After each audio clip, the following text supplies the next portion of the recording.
Okay, wonderful.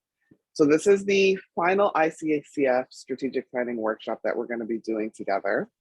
Yeah. And on today's agenda, we're going to talk about what is internet safety. We're going to talk about why is internet safety important. We're going to look at what are some of the dangers of the internet, and then tips to keep safe on the internet. The output of this training will be a guideline to help protect yourself and the company while using the internet. So these are all the things we've done already. Strategic planning, focusing on funding and sustainability, training on developing strategies to strengthen organization power to build strong mutual influence relationships within the organization with clientele and stakeholders, board of director training, focusing on their responsibility and contribution to organizational operational efficiency in areas of accountability and ethical policy decision-making process, executive staff leadership training, focusing on program management, sustainability, strategic plan, training on HR policies and procedures, leadership training on the essential communication, collaboration, and management skills needed to empower and inspire innovation and teamwork, accounting services and registration of business name and HST with the CRA, financial policy review and improvement. And finally, today, we're going to do staff training on how to use virtual platforms safely and effectively. The final things would be for my team and I to provide a strategic planning reports and recommendations on organization operational effectiveness, and then provide it to you for your review and analysis. So this is going to be our last workshop together. We've spent, oh my gosh, about 8 months working together, and it's been phenomenal.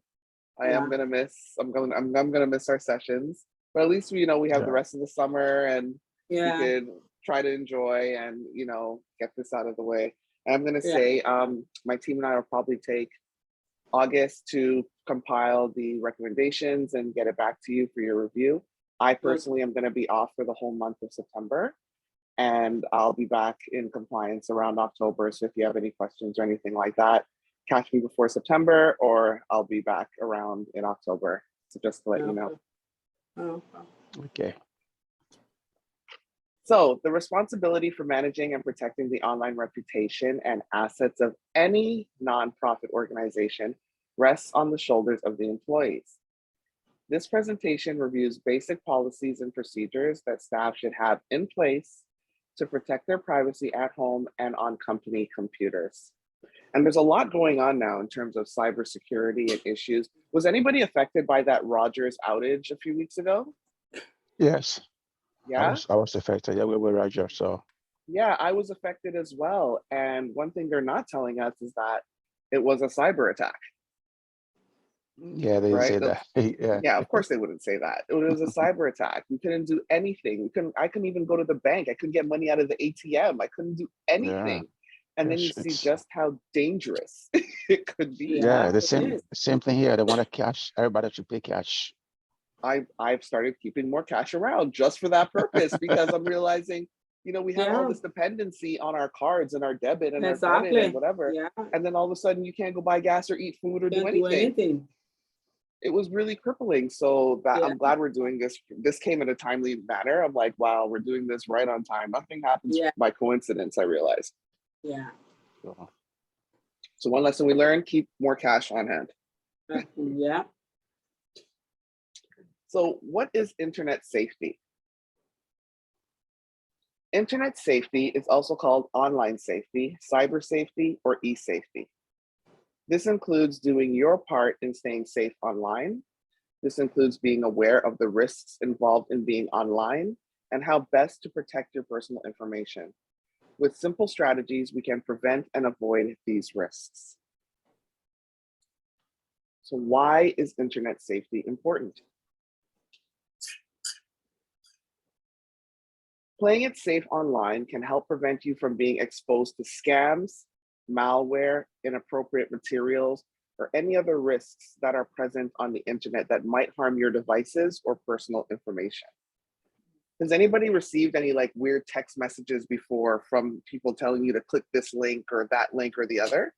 Yeah. Oh yeah, text message, even voice message. A lot, yeah. Oh yeah, I got one just the other day that was telling me, I saved it just for this occasion. It says, You have sent a payment to George Welsh of $12.50 US dollars. If this is not you, you must cancel this payment before 4 hours and click this link.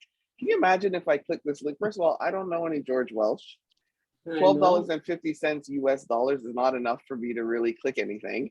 And like, if I click that, they'll now have access to all my personal information, my phone. Like, they're getting really, really clever these days. And some people will just automatically get, oh my gosh, I sent somebody $12. Like, let me click this and cancel it. But that's not how your bank will operate. So just being aware of these things that are happening can really help save you. Yeah. So what are the dangers of being on the internet? One of the most common dangers on the internet is cyber criminals and the cyber crimes they commit. Many cyber crimes are targeted at internet users, so the best way to protect yourself is to learn to identify and avoid such attacks. Here are some risks and dangers of the internet to know. Be aware that new cyber threats are constantly evolving, and that is so true. They are extremely, extremely creative. So the first one is identity theft. Identity theft happens when someone steals your personal information to commit fraud. The identity thief may use your information to apply for credit, file taxes, or get medical services. These acts can damage your credit status and cost you time and money to restore your good name. So to prevent identity theft, do you have any tactics in place or things that you do to prevent people from getting access to your information or your name? For me, what I do, if I receive certain information that I'm not really sure, because I do online banking most of the time or all of the time. I have to confirm it with the bank whether that information actually came from them, because they have a specific number that you call. Just to verify that yes, it is from them. Because these cyber guys, they do the exact same thing. You'll be surprised. I don't know how to get your information, but they send information sometimes that is similar to that of the bank. But you have to be very sure, because certain information, like it has nothing to do with your account. That's a funny part about it. So that raises a red flag, you know. Absolutely. Even the CRA is being hacked. Like, I did my taxes the other day, and all of a sudden I get some random email saying that I have to do this, that, and the other, and it's the CRA contacting me. The CRA doesn't contact you like that, you know? Like, sure. Think about it for a second.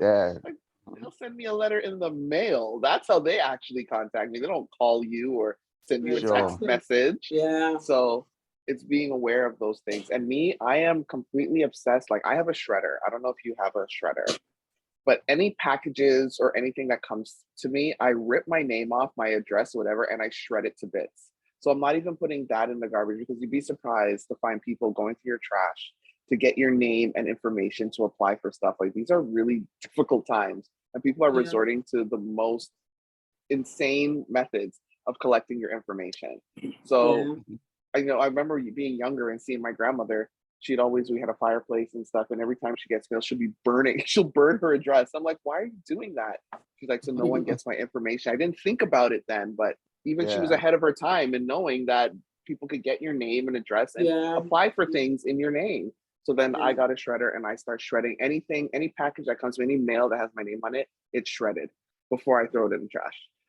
So these are like some practices to keep in mind. Now we have faulty privacy settings. Companies can make a profit from selling your personal habits and data to marketing and advertising firms. Privacy settings help you indicate whether or not you give consent for the collection, use, and disclosure of your personal information. That's why it's important to choose and set privacy settings that you are comfortable with on all social media accounts, online services, devices, and browsers. Some websites make it difficult to opt out of data collection or don't truly stop collecting your data. These are examples of faulty privacy settings. So on your phones or your devices, do you utilize privacy settings? Oh, sure. But right now, even my phone, if I don't even touch it for 2 minutes, automatically everything's shut down. Just 2 minutes. I remove all location tracking too. I change that every month. I change the password every month. Perfect. You have to be on top of that. I remove location tracking. I have an iPhone, so it even tells you that this app usually tracks. Ask this app not to track, like it has those added features. So you can ensure that they're not tracking because sometimes they are still in the background. You wonder how come all of a sudden you're having a conversation about a specific brand. You go to your phone and all of a sudden there's an ad there for that brand. Like, you know, like it's kind of weird. it's creepy actually. The scary part is most of the app now they come with, they want to have access to your photo and location. So you know, it's kind of confusing. Yeah. Everything now want your photo and location. Yeah. I don't know why they want that. Because there's a lot of facial recognition software that's being applied everywhere. So, you know, you gotta be on top of all of it. So good. I'm glad you guys have some things in place. Online scams, what we were just talking about. A lot, yeah. Internet scams are different methods of fraud used by cyber criminals on the internet. Scams can happen in many different forms via phishing emails, social media, SMS messages on your mobile phone, fake tech support phone calls, scareware, and more. The main purpose of a scam is to gain access to you, whether it is financially, to your identity, or to your device. So you have to really be aware and on top of, you know, what's going on. Then we get to malware. Malware is software that is specifically designed to disrupt, damage, or gain unauthorized access to a computer system.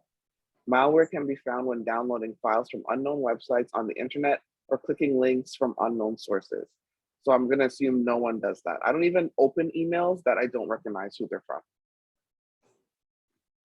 Because you never know how they're tracking you these days or how they get access to you. You may not even have to click a link. You could just open the email and all of a sudden they have access.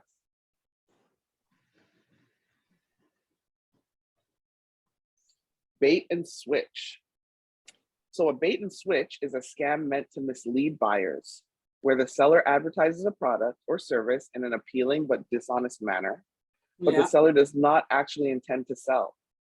Instead, the seller offers something that is usually subpar, defective, or an unwanted alternative. To avoid this scam, read the terms and conditions, compare with other sellers, ask for a rain check, clarify the pricing terms, don't agree to a purchase if you feel uncomfortable, and research the seller beforehand. It seems like a lot of work to do, but I mean, it'll save you a lot of time in the long run. There's so many online contests and things to enroll in. And the first thing I go and do is read the terms and conditions. What exactly do you want? What are you collecting from me? What is the purpose of this? Who are you in partnership with? And I do that all the time. People probably think I'm obsessed, but I just want to know what I'm getting into before I don't sign up for anything. Because once they have your name, go on. It's just sometimes they look enticing. They'll bring some product and say, okay, to have a sample of this, just pay for the shipping. You pay for the shipping, then you go look, they bill you for the product itself, the exact price, whereas they told you it was just for shipping. That's why for me, I love ordering stuff from PayPal. I go through PayPal because if I'm not satisfied, I complain to PayPal and I get my money back. PayPal is a great intermediary to purchase things for sure. I've done that too. I've done that as well. So you got to be so on top of it. They'll bill you for stuff, and all of a sudden you said, "I thought it was free." But like, no. Well, if you're dissatisfied, then you can return it, and then we'll refund you. And you never get that refund. It's crazy. So tips to stay safe on the internet. Tip number 1, know the dangers of the internet. Being more aware of the dangers of the internet makes you less likely to be a victim of cyber crimes. So like we're talking about them now, we know some of the dangers of being online, we're aware, but it's just really just staying cognizant, reading up on current news things, just always questioning everything is really what we need to do. Tip number 2, remember your identity is important. Disclosing personal information online can make it easier for scammers to commit identity theft or even trick you into disclosing important information. Your date of birth, address, and SIN number are all examples of personal information you should not share freely on the internet. Or like I said, even when things are being mailed to you, shred it, cut up your information, because they'll go through any lengths these days to get access to your information. Any lengths. It's crazy. Did you hear like of a scam that they're doing now too, where the Apple AirTags? No. So Apple AirTag is like this little device. It's like a tag. So I have one here, and you could put it on certain devices or things that you could put on your wallet, your keys, so that you can always track where they are. Because some people have a habit of losing their keys or their watch or their wallet or something like that. So you can put it on a keychain or put on your wallet so you know where it is. You just go to your phone and it'll tell you exactly where it is. So now, apparently, there are some criminals that are taking these AirTags and they'll stick it onto your car. Somewhere on your car. And all of a sudden, they could track your car and where you live and come to your house. And either if you have a nice car, they'll steal your car or actually rob you. Like the lengths people are going through right now in order to get access to information or to, commit crimes it's crazy. So just being aware of certain things like this that are happening is good to know. So yeah, if you never heard of it, you can even Google it or read up on it. But the Apple AirTag scams, people are doing this and sticking things to your phone. So sometimes if you have an Apple phone, it might tell you that there's an AirTag in your vicinity. And then that there's one close. Yeah, if you have an Apple phone, it'll tell you that there's an AirTag somewhere around and where it's located if it's not yours and how to disable it. Because Apple's realizing that people are using this to commit crimes. How small is that? How small is it? Yeah, the size, the regular size. Like, so look at my hand. It's like that small. Oh, very small then. Yeah, so they could put it anywhere. Wow. With a magnet. And you wouldn't even know. Wow.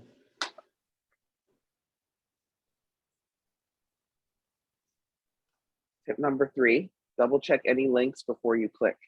When checking your email or scrolling through social media, make sure you know and trust any links before you click on them. Phishing scams are very common. They are URL links that are supposedly from the bank or a friend. Many phishing scams will send a fake URL link to click on that will grant personal access to your computer or account. So you want to verify links are legitimate by double checking the URL is spelled correctly. Like CIBC.com versus CIBCC.com. It could be something so simple as that. You wouldn't even think about it. And you click it. Even Costco, I've seen Costco scams where I don't know if you guys are a member of Costco. Yes. Oh my God. Yeah, so every year, you have your renewal. I don't know how they know approximately when my renewal is, but then all of a sudden I get a text on my phone saying that, oh, your renewal's coming up. To do it easily, just click this link. And I'm like, Costco doesn't do that. They send you a letter. They send you a, kind of like a check thing with a barcode. Yeah. You go to Costco, you utilize it, they scan it. But if you're new to Costco, perhaps you don't know. And you'll click that link, and then all of a sudden somebody has access to all of your information. Wow. So yeah, they're getting very creative out there. So be careful. Yeah. So tell me some things that you guys utilize or do now with your work on business computers, other than, for your personal computers too, that kind of prevent. So you said you change your passwords regularly. What else do you do to prevent any cyber crimes that are happening, especially with company information and financials? For me at work, the supervisor does all that computer stuff. So more or less we just put in our employee number and our password. And your employee number is standard, but your password, you can change it on your own, but you have to update the employee because sometimes if you call in sick, they have to update your daily attendance and send a record to payroll. So it's only you and the supervisor have access to that. So anytime that's changed, you have to email them and give them a new one. Somebody don't even use it because except when you call in sick or you go on vacation, they have to be updating your payroll record. Okay. Yeah. But for my personal computer. I do it on my own, you know. Like you are saying about this information, emails coming in from unknown sources. Yeah, sometimes it's just, I don't know. It just we sometimes you just lucky because you click on certain thing that you're very sure of, and then you see that it's nothing. Yeah. Yeah, even they talking about this Costco, they will send even text message that you are entitled to this amount of money.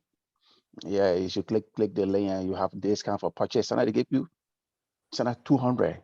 You have they get that on I think Costco something that you should use you can use it in 7 days. You know, so many things happen. So yeah, it's important for this topic, and at least I'll open up to. Absolutely. I remember a time where even with Facebook, I got a link from, it was my aunt, and we always send each other, you know, videos or clips or something through Messenger. And I got something from my aunt saying, "This is funny, you have to check this out." I clicked the link. That wasn't my aunt.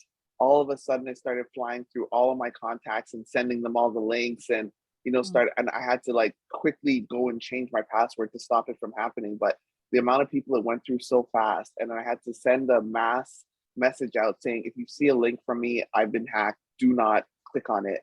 Do not whatever," because it happens like that. And a lot of people on Instagram right now too, they're getting their accounts hacked because people are cloning their accounts and reaching out to their connections and their followers and telling. I experienced that on the Instagram you too. Did? Yeah. Tell me about it. My cousin, someone used my cousin photo and sent me a message telling me that my cousin, it was like my cousin telling me that he applied for a loan and he got 100,000, and I should click that link and apply for the same grant. Oh my God. I'm like, why would he send me this thing? So I messaged him. I messaged my cousin. He said, "No, it's not me." I said, "Oh, okay, thank you." Yeah, that's what I do. I always make sure to reach to that individual, even on Facebook, where people sending you you have them as friend, and then you still see the second friend request. I don't just click it. I used to, but then I realized it's not true. Because when you meet the person, they will say, "Oh, I didn't send that request to you." So I don't accept any second friend request on Facebook. That is good. And at least you asked your cousin before clicking the link. Some people say, I didn't click. "Well, you got 100,000. I want 100,000." Like, boom. I know. That is really good. That is really. Any stories from you? I see Janger. For me, it's just a phone call. Someone called me and said I had 20,000 in my account that day, and they wanted me to give them my bank account number. So I'm like, "Oh my God, how did you put it in an account if you don't have the number?" Exactly. Yeah, and then she tried to convince me, and then I told her finally, I'm like, you know what? Let me be, because if I had 20,000 in my account this morning, I won't be to work. I'll be sitting home. And then she just hang up the phone. That's a good one. They're trying. It's my son fell for that up to now. Is have a little effect because he's in Winnipeg. Okay. And somebody called and said they were the RCMP. That there's a car. He's in Winnipeg, and he said there's a car in Toronto that has his identity. They have drugs in the car. So they were calling him, and he said, "Oh no, I'm in Winnipeg." I said, "Yeah, but there's a car here, and we see your driver license and everything, all your information there. So to confirm it is not you, give for your date of birth, everything, your security number." And he did. No. Yeah, I think 1 hour after that, everything started going wrong. It took almost 3 hours before he informed his mom, and we got to go all over that, call this place, call that place, and yeah. I said, "But why you live in Winnipeg? They tell you there's a car. Do you own a car? You don't even have a driver license." Exactly. And then the thing said there's a car found with drugs in there, and all your identity is there, and you must contact the RCMP by giving this information to clear your name. No, he said, I "Oh, I would was have just been answering like, because I was "Tell me the surprised." information you have. He said he was sleeping and he got up from sleep. The phone was ringing, he got up from sleep, and he was just surprised that was happening to him. Oh Oh Yeah, my yeah, gosh. it gave everything. No, and that's the worst part. You know, when you're sleeping, you're already disoriented. You know, Yeah. you're not really thinking clearly. Yeah, he got Tell up. him now when he sleeps, put his phone on do not disturb so he doesn't answer it. Yeah. That is scary. Oh And yeah. the thing you're thinking is like, you're not really thinking through. You're like, oh my God, drugs, I'm going to jail. You start panicking and all of a That's sudden what you he start said. divulging information. Yeah. No, they're good. They are really good. And most Next of the time, girlfriend is from East Indian accent. They are the one that yeah, are always doing that. Yeah, they are. They are. I you're don't know right. how they get people information like that. But for me, I give it to them the raw African way. Yeah, I give it to them. Yeah, it's easy to get information now online. People are selling your information. Companies are selling information. Like everything's online. Everything about you is online. But the next time something Yeah, like that that's true. happens, if they say anything to you, but like, we need to verify your information, be like, tell me what information you have. What do you got there? Let me hear it.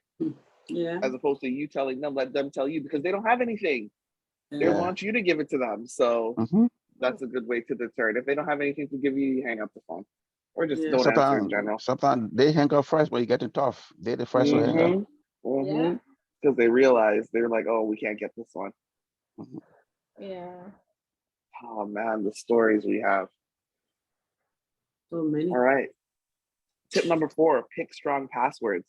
So passwords are the primary defense against hackers, yet many people reuse the same password for multiple accounts and use passwords that are easy to guess because they're also easy to remember, which is true. I was, guilty of that myself. So to create a hack-proof password by selecting a combination of uppercase and lowercase letters, numbers and symbols, and make sure it's at least 12 characters long. Never use common words, phrases, or personal information like a phone number or family members' names. So talking about passwords, do you guys have 12 character long passwords? That's pretty long. Yeah, what happens? Some password they limit it to even like they import like your banking, bank card. It's just 4. They limit it to 4. Yeah. And it don't even give you the chance to even put a whole lot of character and this that. So it's just complicated. But some other area that have 12 thing is easy because you have to copy another place before you yourself forget. Yeah. I have a book where I write down all these passwords. When you look at it, like it's so crazy. I'm just like, there's no way. The amount of things that require passwords now, if I lose this book, I'm done. I know. It's just hard to remember. It's so hard to remember. And then when you keep changing, you keep forgetting. And if you can't put it somewhere that you can remember one, you forget. You forget. It blocks you because if you try too many times, or you have to go to forgot password and then go through that whole process. Yeah, that's what happened to me on Yahoo.com. That's why I had to close my account because for some reason my email closed and they said I should sign in, and every password that I know, I put it there. It's still not opening. Oh so my I just God. forgot it. Yeah, I just forgot about Yahoo. Yeah. It is difficult. Like I like to use the feature on my iPhone where they suggest strong passwords, so it'll automatically remember some of them for you too. So I kind of use some of that sometimes, but then I'm cognizant when somebody hacks my phone, then they have access to all the passwords. So it's a mix between utilizing some of that and then creating some of my own. But it's a lot. It really is a lot.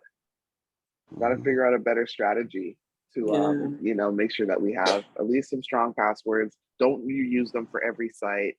Maybe use the keychains available in your device if you have like an Apple or Samsung or something like that, and just try to be on it all the time and change it often to throw them off, because if you have a password for too long, sometimes when you go sign in, it will pop on your device. You want to save this password. I hate to do that. I don't do that to save the password.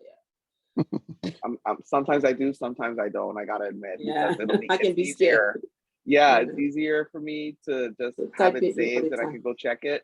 But when you have like 100 different passwords, because you have 100 different things that you utilize, there's no way that you're gonna be remembering all of that or could track it. No way. Even the bank card to put in your PIN.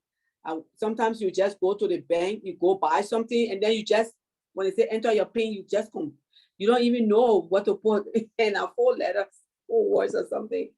It happened to me before. I had to leave the line and go think. Oh, for me, I don't even know my credit card PIN number, and I'm like, that's a good thing. So it kind of limits my spending. That helps. Yeah. If I can just tap it, I tap it, but I don't know my credit card PIN number, and I don't know where I put it, and I'm like, I'm not going to the bank to reset it. I'm just gonna go with that. Like, if I don't know it, then they can't know it because I'm not using it. All right. So tip number 5: be mindful of what you post. It is important to know how much information is too much information to post online. In the excitement of sharing milestones, remember to share important documents online.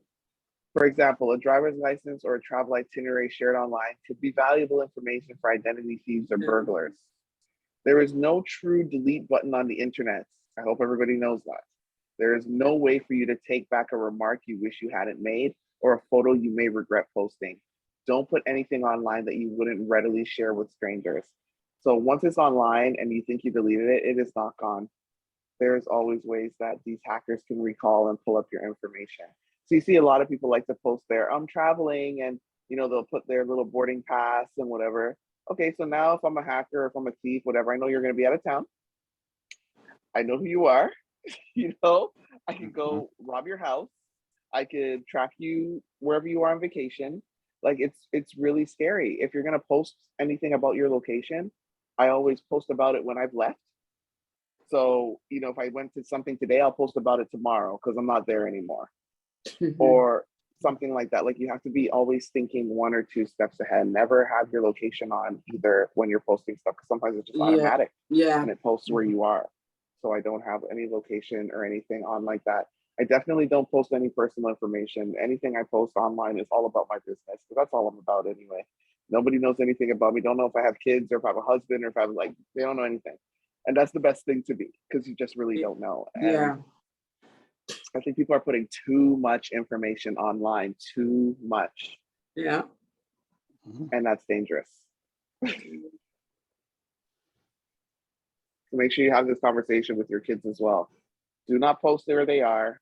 If they're going to want to post about an experience, do it a day or 2 after they've already left. So therefore no one can track, because people stalk you too. That's real. Yeah. That is real. And don't put anything online, because employers are always looking for stuff online too. If you're looking for a job or something and they find some weird remark or comment that you made from 20 years ago that is not even relevant now, they can use it against you. Yeah. Always have to be thinking like that. All right, tip number 6, shop online only from secure sites. So one of the best indicators is whether a site is running on HTTPS, which means the site has a security certificate that safeguards visitors' personal information by encrypting their data. You can verify if a site runs on HTTPS by double checking the beginning of a URL in the address bar and also confirming if there's a padlock next to it. So when you go to certain websites, you'll see, like in the website address, they'll have a lock there, which means it's secure. So any information you put there will be encrypted. You ever notice that when you go to websites or when you're about to do a secure checkout? This is of recent. Yeah, pay attention to that, because if it doesn't have a padlock, it means it's open and that website is subject to being hacked. And you have to pay for the certificate. So even when I put up my website, I had to pay an extra fee to get the certificate to ensure that any information that people put on my site, or if they enter their email address, whatever, it's secured and it's locked. And not all people know that, and not all people want to pay the extra fees to ensure that they're protecting people's security. So make sure that you look for that. Tip number 7, be careful what you download. Please God. There are more than 1.8 billion websites worldwide, and it's no secret that some of them have malicious intent. A malicious website is a site that attempts to install malware on your device, meaning anything that will disrupt computer operation, gather your personal information, or allow unauthorized access to your machine. This usually requires some action on your part, but there are also drive-by downloads, whereby a website will attempt to install software on your computer without asking for permission first. So downloading and running security software can help defend against these threats, but it's also worth knowing how to diagnose if your computer has malware so you can remove malware. Do you have any antivirus software on your devices? Yeah, I have. Sometimes they come free. It come free. Yeah, yeah. Yeah. How about you, Janga or Regina? Do you guys have antivirus or anti-malware on your? Yeah. For me, I'm not anyway. Maybe that's something good, but I'm not always on these things then. Maybe, yeah. I don't really go on it a lot. So maybe that's why I'm not kind of concerned about worried. Yeah. But still, it's good. Like if you have kids, even just for make sure that they have it on there, because they might be doing things and accessing information that you don't even know that can be accessed. If you do any online banking, it just be that you don't do it often, but you go online to do your banking. It could just be waiting there, waiting to get access to your access codes or, you know, any information that they can get access to your banking. So just be cognizant. And I have a MacBook, and they're pretty good with their security stuff too, in terms of you don't even need additional antivirus software with certain Mac products because they're on top of their security. So it makes it a little bit easier. But we still bought extra protection because all my business is on here. This is how I work. So, you know, you want to make sure you're protecting client information. Yeah. I do business plans and financials for clients. I want to make sure that's protected. I don't want anybody getting access to my clients' financials or anything like that. So just to be extra safe. And plus I have liability insurance just in case any breach does happen, then I'm extra insured. So in case anybody wants to sue for that, then I'm protected. So you have to have so many layers of protection these days just to really protect yourself from any unauthorized access. Okay. Tip number 8, keep your privacy settings on. Marketers love to know all about you, and so do hackers. Both can learn a lot from your browsing and social media usage, but you can take charge of your information. Both web browsers and mobile operating systems have settings available to protect your privacy online. Major websites like Facebook also have privacy enhancing settings available. These settings are sometimes deliberately hard to find because companies want your personal information for its marketing value. Make sure you have enabled these privacy safeguards and keep them enabled. So anything that says free is not free. It's free because they want access to your information because they're going to sell it to somebody else later. So maybe free to you, but they're going to make money off of it in some way, shape, or form later on. So just be mindful of what you're logging into or signing up for, or, you know, and you really engage in those privacy settings. And a lot of websites now tell you that they use cookies to track this, that, and the other. Yeah. I just get off of those sites. Like, you're not accepting anything. I don't want you tracking anything. I don't want you, like, none of that. So it's not that serious for me. So make sure you're just really cognizant of that when you're browsing online. Facebook. People are getting tired of Facebook too. Now they have they own WhatsApp, they own Instagram, they own whatever. And that's why people are diverting to other things like Duo or for communication, or TikTok or something else for this, or Discord, because those things are not utilizing and they're not collecting your information as widely as Facebook is. But then, you know, those things change because Facebook never used to do that in the beginning, then they did. Now, yeah, you know, that's true. Yeah, that's what I was about to say. Yeah. Yeah. They don't start that way, but they end that way. Yeah, that's true. So just be mindful. All right, so I have a little video to show based on what we were just talking about. And then we just stop sharing that for a minute. And I'll share the video.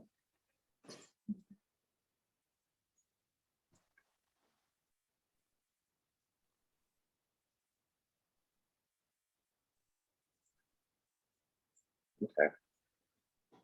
We'll watch this for just a few minutes.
So that's pretty much it in the video.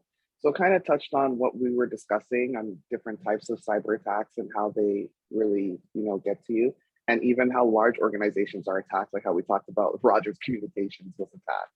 So the best thing that they do is they hire hackers to stop hackers. So yes, we think hacking is a bad thing, but a lot of organizations hire hackers to stop other hackers from hacking into their systems.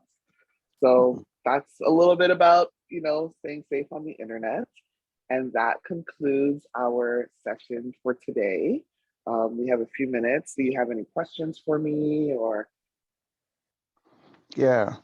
Sure. When I was watching the illustration, Yeah. I didn't really get all the how do you pronounce it, fashion, the PHISH, the fashion attack. Phishing attack. Yeah. Yeah, I didn't get the how it worked out. Oh, so we're pretty much saying that they're fishing for information in essence. Yeah. That's what they're trying to state. And I could send you a link to that video so you can watch it again on your own. Just to get a better sense of it. But so they're going to be fishing for information by putting out certain things for you to click onto. Okay. Yeah. And the next one is the second one, which is the last one, is the advanced persistent threat. Yes, and that's more of like for the organizational threats. Yeah, those are other ways that they can hack information and get access to your information through hacking. So I'll share that link with you in the email and with this video of our session, so you can go back and review and just kind of make a note of that for your organization and to share that with everybody so that you can stay safer on the internet, for sure. Yeah. Anything else? Well, everything was good. I mean, we've been going through it now for a while. I think it gave us a good perspective of what we want our organization to look like, all the different settings. And I know after this training, I know the president will call a meeting and the executives will have to come together and put some of these things then in place, right? Yes. So it was good. Yeah, it was good. I'm happy you got some value out of it, and it was wonderful spending all this time with you. Yeah. I'm going to put together a document with recommendations on what you should do for next steps to make sure these things are in place based on all of the exercises that we've done over the past 6 to 8 months, and therefore it'll be a lot easier for you to, put those things together. So when you're going forward with your organization. So I'm excited to see the growth of the LIBCAM organization and what you do with going forward. I'm really excited for that. Okay, thank you so much for everything. Yeah, thank you. Thank you so much for spending this time with me. All the materials were very helpful. Yeah, thank you very much. We'll pray to put it to use. So I appreciate it. On behalf of the organization, we want to say thank you for the knowledge provided to us. I can show you that we do everything possible in our reach to take advantage and make those practical. We miss you, and also maybe in the future one of these days there'll be another such educational series, and maybe you will be the one coming again to enlighten us on certain. I would love to. Feel free to reach out to me anytime. I look forward to that, and I'll miss working with you as well. It's been my pleasure. So thank you so much. Thank you so much. Enjoy the rest of your Sunday. You as well. Have a great church service. Yeah, thank you. Thank you. Bye. Bye, everyone. Okay.